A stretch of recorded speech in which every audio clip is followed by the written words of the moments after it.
بسم الله الرحمن الرحیم. ملګرو هر کال په 10 محرم باندې د عاشورې پر ورځ باندې امام حسین او د کربلا واقعیا د دې ذکر زموږ مخکې کیږي، خو ډیر زیات خلک لا اوس هم په اکچوال کې د دې واقعې نه دی خبر چې دا کربلا کې څه واقعه شوې وه، دا جنګ چې شوی و، امام حسین پکې شهید شوی، نو دا د دې تاریخي پس منظر څه دی او د دې واقعي هغه چې کوم کریکټرز دي چې یو څوک پکې د حق ته طرف نه او څوک پکې د باطل له طرف نه، نو هغه نومونه موږ اورېدلي دي، لکه د یزید نوم اورېدلی دی، ابن زیاد او شمرو چې خلک ورته پښتو کې شمر وایي، دا نومونه موږ اورېدلي دي، دا ما ټول لیکلي دي، دا موږ اورېدلي دي، خو موږ ته دا هم پته نشته چې د دې هر یو سړي په دې کې څه رول و. نو دې باره کې دا ویډیو کوو چې پوره د دې نه ځان خبر کړو چې دا واقعه ولې وشوه او د دې نتایج څه رالل او دا کسان چې کوم دي داسې دي. ګورئ د ټولو نوم خو چې دی نه دا واقعه چې شوې وه دا 10 اکتوبر 680 عیسوي وه، نه 680 عیسوي وه او په هجري کې دا 61 هجري 10 محرم 61 هجري، نه ځکه 10 محرم دا تاریخ دی که نه. تاریخي پس منظر دا دی، ګورئ په اسانو په لنډو الفاظو کې چې کله حضور صلی الله علیه و سلم وفات شو، نه د هغه نه پس ابوبکر صدیق خلیفه شو، نه ابوبکر صدیق، عمر، عثمان، ولی، دا څلور واړه چې دي چې موږ ورته خلفای راشدین وو، دې ته د خلافت راشده زمانه وایي، دا 13 کاله زمانه ده. په دې دور کې مدینه دارالخلافه وه، ځکه موږ د مدینې ریاست ورته خلک وایي که نه. نو د دې نه پس بیا څوک بادشاه شو؟ نو په اصل کې خبره داسې وه چې کله د دې نه پس چې علی رضی الله تعالی عنه وفات شو، نو د هغې نه پس په مسلمانانو کې اختلاف منځته راغی. یو ډله به پوره چې هغې د بشیاني علي وي چې هغوی وي چې خلافت صرف او صرف د اهل بیتو حق دی. نه د اهل بیتو حق دی مطلب دا دی چې د نبي علیه السلام کوم کورنۍ ده، د نبي علیه السلام کورنۍ خو د فاطمه رضی الله تعالی عنها اولاد چې کوم دی نه په د دی حق دی. بل طرف ته چې کوم خلک نو هغوی دې سره اختلاف کو. نو د شپږو میاشتو لپاره امام حسن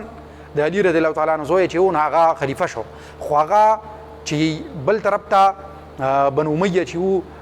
معاویه رضی الله تعالی عنه هغه هم د خپل خلافت اعلان وکړو. نو د دې پولیټیکل انسټیبلیټي په وجه باندې امام حسن چې و نو هغه جنګ او جګړې نه غوښتې، نو هغه بس روغونده کې د دې نه سایډ ته شو چې هغه سایډ ته شو. نو بیا د 20 کاله زمانه چې دا معاویه رضی الله تعالی عنه ده، نو معاویه رضی الله تعالی عنه خو جلیل القدر صحابي و او نبی علیہ السلام معاویه عرب کاکس راهي د عمر په دور کې د شام گورنر ومو. نو داسې سړی خو غلط نشي کېدی، نو چې داسې سړی غلط نشي کېدی او صحابي غلط نشي کېدی، نو بیا دې په خلفای راشدینو کې ولې نه حسابېږي؟ نو ګورئ خبره داسې ده چې څلور واړه چې کوم خلفای راشدینو هغوی د خپل مرګ نه پس خپل زوی په تخت نه و کېنولی. معاویه د خپل مرګ نه مخکې یزید چې کوم دی دا د زوی او د جانشین جوړ کو، وی دا به زما ولیه دی، زما د مرګ نه پس په دې په تخت کښېني. نو چې کله د معاویه د مرګ نه پس د هغه زوی یزید په تخت باندې کېناسته، نو دا خو د هغه خلافت چې کوم و نو د هغې په ځای باندې بادشاهت جوړ شو که نه. نو په دې وجه باندې دا چې دی نو دې ته خلک ملکیت نما خلافت یا بادشاهت نما خلافت پې ورته وي. خلافت بیا هم و، ولې خلافت ځکه چې سپریم لا اف د لینډ واز د هولي قرآن اینډ سنه، چې د آیین چې کوم و هغه خو کشان قرآن او سنت و، خو جانشینی پکې شروع شوه، نه بادشاهت پکې راغی. نو دا دې ځای کې اوس داسې کار وشو چې معاویه خو صحابي و، نه خو بیا خلکو ومنو، خو چې کله معاویه خپل زوی په تخت کېنو نو بیا د هغه خلاف ډېرو خلکو بغاوت وکړو. نو چې ډېرو خلکو بغاوت وکړو په هغې کې یو امام حسین هم و. نو امام حسین رضی الله تعالی عنه د دې نه انکار وکړو چې زه د یزید په لاس باندې بیعت نه کوم، زه یزید بادشاه نه منم. دې وخت کې د کوفي والا چې کوم و نو دی امام حسین ته څو پیرې ته خطونه راولېږل، نو چې خطونه یې ورته راولېږل نو دله یې دعوت ورکړه چې ته کوفې ته راشه، موږ به دلته کې تا خلیفه جوړ کړو او ستا د خلافت اعلان به وکړو او د دلته نه به یو تحریک چالو کړو او ته به د اسلامي سلطنت خلیفه شي. امام حسین ته وایي په دغه وخت کې څه مشران صحابه چې وو هغوی ورته ویلي چې مزه، خو امام حسین دغه خبره ونه منله. نو چې امام حسین خبره ونه منله نو هغه راغی، چې هغه راغی نو د کربلا د مقام ته، کوفه او کربلا دواړه په عراق کې دي اوس، د کربلا مقام ته چې کله امام حسین سره د خپلو کسانو راورسېده، کسان څوک وو؟ یو څه لږ غونډه کې ځوانان او نورې زنانه وي او ماشومان وو، په شریکه باندې را ټول کسان چې دي دوی وایي د 100 کسان به. نو دغه دی چې دلته د کربلا دی ځای ته راورسېدل، نو په دغه وخت کې د کوفي ګورنر چې ونه ابن زیاد و، یزید د ابن زیاد له اډر ورکړه چې دی دغه ځای کې ایثار کړه. نو ابن زیاد دی دغه ځای کې په کربلا کې ایثار کړل. چې دوی کربلا کې ایثار کړل نو دوی باندې اوبه بندې کړې، را خلک ځکه اوس اوبه ورکوي که نه، اوبه یې په بندې کړې، په مختلفو طریقو باندې دوی تنګ کړل چې دوی تنګ شي او دوی د یزید په لاس باندې بیعت وکړي او هغه خلیفه ومني. هغه بیا هم انکار وکړي موږ خلیفه دی نه منو نو چې موږ د خلیفه نه منو نو د هغې نه پس بیا دغه به 10 محرم باندې جنګ وشو چې 10 محرم باندې جنګ وشو نو په جنګ کې دا اوس وګورئ د یزید د طرف نه 4000 کسانو او بل طرف ته دا او یا 1.5 کسانو چې په هغې کې ما تاسو ته ووایي ماشومان ومو بوډاګان پکې ومو زنانه پکې هم وي ټول د جنګ نه د دې طرف نه 88 اتاتیا هلاک شو دل طرف ته 72 چې کوم نه شهیدان شو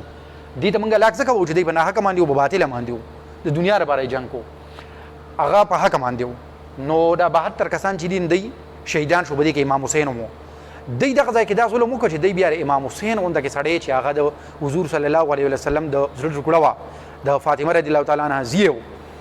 دا هغه سره هم چې کوم دنه د تن جدا کو د نورو کسانو سره هم تنونه جدا کړل نه د سرونه چې کوم دنه یزید دربار ته وړو نو د ډیر غټ ظلم په دغه غرض باندې وشو 72 کسان شهیدان شو چې 72 کسان شهیدان شو نو دا اوس دا نور چې کوم کریکټر زنده دي نه تاسو ته پته ولګي چې ټوټل دغه ټیم کې کوم دنه سو شو رستو د دې دا سو ریزلټ راغی ګوري حسین بن علي حسین امام حسین دی امام حسین چې د حضور صلی الله علیه وسلم نو سید د فاطمه رضی الله تعالی عنها زیره د علی رضی الله تعالی عنہ زیره دغه عمر د کربلا ر جنگ په دور کې د عمر 54 سالو نه د 54 سال په عمر کې دی شهید کړی شو امام زین العابدین د 22 کال ځوانو ادا د 22 کال ځوان په دغه ټیم کې د کربلا د واقعي په دور کې دی نه جوړو نه جوړتیا د وجه نه دی خو جنگ کې شریک نشو نه چې کله دی جنگ کې شریک نشو نه بچ شو نو چې دی بچ شو نو د هغې نه پس بیا دی بدبختو دا اراده وکړه چې دی قتل کړي خو خدای ته بچ کو نو چې خدای ته بچ که نو دی خو پاتې شو نه د امام حسین دا پاتې اولاد ټول د امام زین العابدین نه دا سلسله خدای پاک روانه کړې ده او امام زین العابدین بیا دی قیدي کو په سو ښارونو باندې دمشق ته بیا بوتو هلته کې قید کړو خو چې کله دی آزاد شو د قید نه نو د هغې نه پس د بیا د مجالسو په ذریعه باندې د کربلا را واقعیا او د دې ظلم نه خلک خبره کړو تر اخره پورې به دا کار کو مسلم بن عقیل نو مسلم بن عقیل د امام حسین له تره زوی و او دی په کوفه کې و دی په کوفه کې د امام حسین نماینده و خو د جنگ نه مخکې کوفي والا دی قتل کړی دی نو دا خبره به تاسو اورېدلې ومي او که نه یې اورېدلې نو دا چې دا خلک وایي چې کوفي والا اول امام حسین ته دعوت ورکړه چې راشه بیا د خپلې خبرې نه واړېدل نو وګورئ دې ځای کې هغه پته لګي که نه چې دی د خپلې خبرې نه اړېدلي وو که چېرې دی نه وړېدلي نه دی به امام حسین له هم دلته کې راغلي خو ویرېدل د ابن زیاد د ظلم نه رانلل امام حسین لا مدد لا او دلته کې وګوره د دین هم پته لګي چې مسلم بن عقیل په کوفه کې د کوفي ولو قتل کو او د جنگ نه مخکې قتل کړو په دې وجه باندې چې لکه هغې د نامې سې جوړ کړي چې ګوره مونږ تا سره یو حر بن یزید نو حر بن یزید دا د یزیدي فوج کمانډر و د امام حسین د کوفي د تلو نه راونیسو دلته کربلا کې ایثار کو خو د عاشوري په شپه باندې لکه نه هم محرم باندې د غلطۍ احساس وشو نه دی بیا بله ورځ د امام حسین د طرف نه د یزیدي فوج خلاف وجنګېده نو خوشبخته و چې خدای پاک چې کوم دی حق طرف ته راوستو ابن زیاد د کوفي ګورنر و دې سړي له یزید ډر ورکړی چې دی کربلا کې ایثار کا او دې سړي بیا چې یزید ورته څه ویلي و د هغې نه په هغه خوا باندې ظلم وکړو دا چې کوم ظلم بیا شوی دی دا د زیر سرپرستي شوی دی او دا به کوم دی دا غټ ظالم دی حبیب ابن مظاهر د نبی علیه السلام صحابي و د علی رضی الله تعالی عنہ شاګرد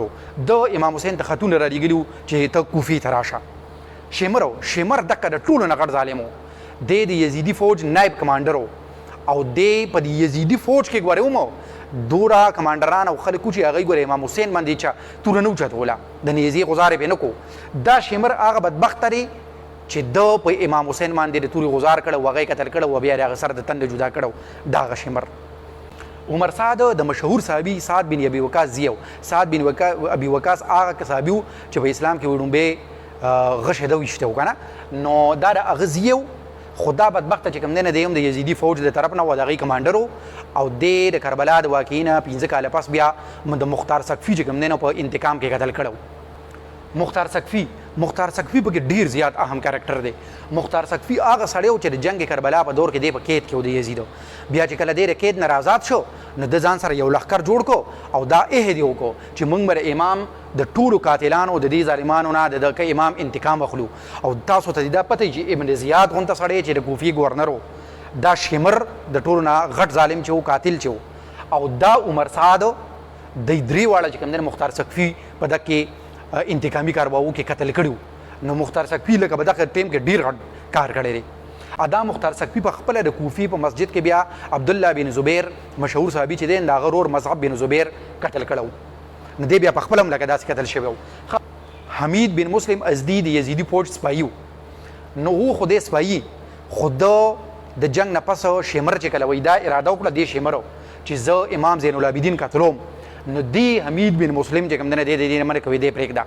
نو ما چې تاسو وی خدای پاک بچ ک کنه امامو نو خدای پاک امام په دې ذریعہ باندې بچ ک چې دورته وی پرېږده بس شمر چې کوم نه پرې خو پته نشته چې څه چلو شو چې دی ظالم دا خبره چې کوم نه ومنله او شکر دې چې وی منله نو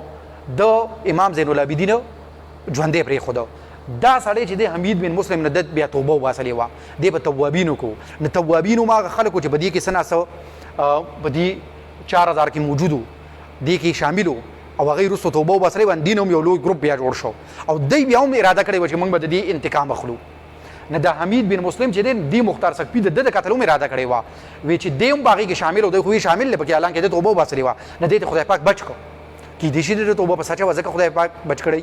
اوس یزید چې د ټولي واقعي د ټولو نه غټ ویلن دی کردار دی یزید د اسلامي سلطنت مشر یزید هغه بدبخت بادشاه چې زی خو د معاویه رضی الله تعالی عنہ خود د په دور کې په مدینه کې قتل عام هم شوی دی د په دور کې په کعبه باندې سنگباری هم شوی دا او د په دور کې د کربلا واقعه هم شوی دا د کربلا واقعه د په اډر باندې شوی دا دی به ریسپانسیبل له اکاونټیبل له خو ډیر زیات علما دا وایي چې یزید چې څومره موږ ته بد پیښ شوی دی دوره بد نه و څنګه نه ګورئ چې کله د جنگ نه پس د هغې کټ شوي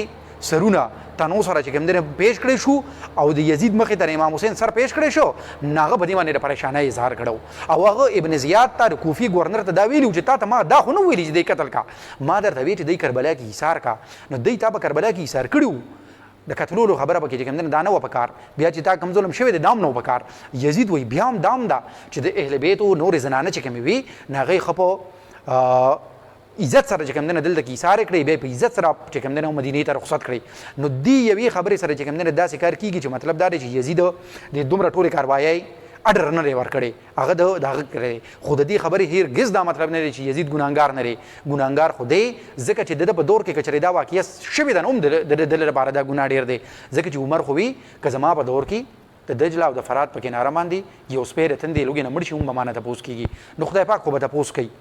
دا اوس تاسو به د دې نه پېژندلي چې څوک د حق طرف ته و څوک د باطل طرف ته و د حق او د باطل په جنگ کې د کربلا واقعه د دنیا په تاریخ کې یو اهم موړ دی او د دې نه پس د دې نتایج دا دي چې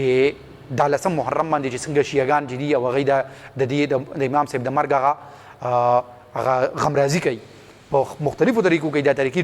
ټیک نه دي جدا خبره ده خو هغوی دا کوي او سنیان چې کوم دي نو کو هر یو مسلمان دی که سنی دی که شیعه دی بلکې کافرانو پورې ټول خلک په دې خبره باندې متفق دي چې په دغه غرض باندې یزید د یزید فوج د اسټیبلیشمنټ د طاقتور چې کوم د وخت فرعونیان چې کوم د ظلم کړی دی امام قتل شوی دی د هغه معصومان خلک قتل کړي شوي دي خو جنگ په قتلونو باندې نشي ګټلی جنگ په ظلمونو باندې نشي ګټلی جنگ امام ګټلی دی جنگ به حق ګټي او همیش ته برابر حق جنډه اوچتوي هغه دور کې که چاته پته نه خو چې کله دور تیریږي نو یو دور به داسې راځي چې خلکو ته به پته لګي چې څوک په حق امان دی او څوک په باطل امان دی دی ویډیو کې تر دې دمه پورې د داسې ویډیوز دپاره زموږ چینل ګورئ ډېره مننه